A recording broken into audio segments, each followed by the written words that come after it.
اپنے بیوی بچوں کو اللہ کی حفاظت میں دینے کا ایک نبوی نسخہ۔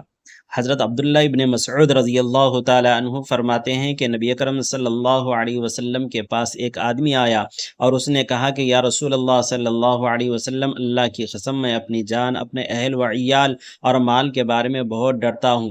حضور صلی اللہ علیہ وسلم نے فرمایا، صبح اور شام یہ کلمات کہا کرو: بسم اللہ علی دینی و نفسی و ولدی و اہلی و مالی۔